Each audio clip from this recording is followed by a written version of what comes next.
સમાચાર પાલનપુરથી મળી રહ્યા છે, જ્યાં મલાણા તળાવને લઈ ખેડૂતો રોષે ભરાયેલા છે। આ તળાવ હજુ પણ પાણીની રાહમાં છે। 3 વર્ષ બાદ પણ ધનપુરા મલાણા પાઇપલાઇનનું કામ અધૂરું છે। ખેડૂતોના આંદોલન છતાં તળાવ ન ભરાતા ખેડૂતોમાં ભારે રોષ છે।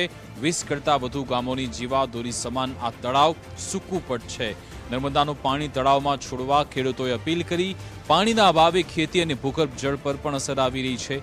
2022ના આંદોલન બાદ પણ સમસ્યા યથાવત છે। પાઇપલાઇન છે પણ પાણી નથી, આ ખેડૂતોની વ્યથા છે।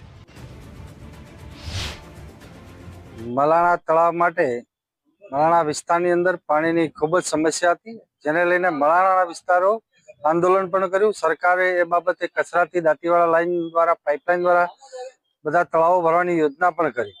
અને એમાં ખાસ કરીને જે મુખ્ય મુદ્દો હતો મલાણા તળાવનો, જો કે વચમાં કચરા લાઈન ચાલુ કરવામાં આવી, એમાં વચ્ચે ખેડૂતોએ પણ તળાવમાં જે પાઇપલાઇન હતી એના વાલ ખોલીને પોતાના તળાવો ભર્યા છે।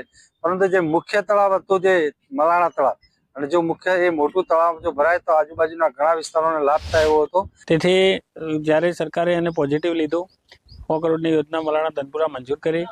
ઓગસ્ટ 2025માં કામ પૂર્ણ થવાનું હતું, કંપની પૂર્ણ ન કરી શકે। ટાઈમ લિમિટ માગી, 6 મહિના પછી ફરીથી ટાઈમ લિમિટ માગી। 3 ટાઈમ લિમિટ પૂર્ણ થવા છતાં હજી સુધી કામ થયું નથી।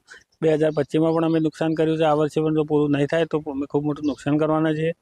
એટલે જો અમે અલ્ટિમેટમ આપ્યું છે કે 15 દિવસમાં કામ પૂર્ણ નહીં થાય તો અમે ખૂબ મોટું આંદોલન કરશું।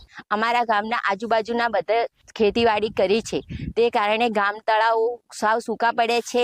આજુબાજુના ખેતર પણ સાવ સૂકા પડે છે, કારણ કે ગામ તળાવના અંદર પાણી નથી।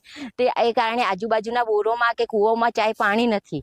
એ કારણે મહેરબાની કરીને અમારા ગામ તળાવના અંદર પાણી નાખવાની વિનંતી છે।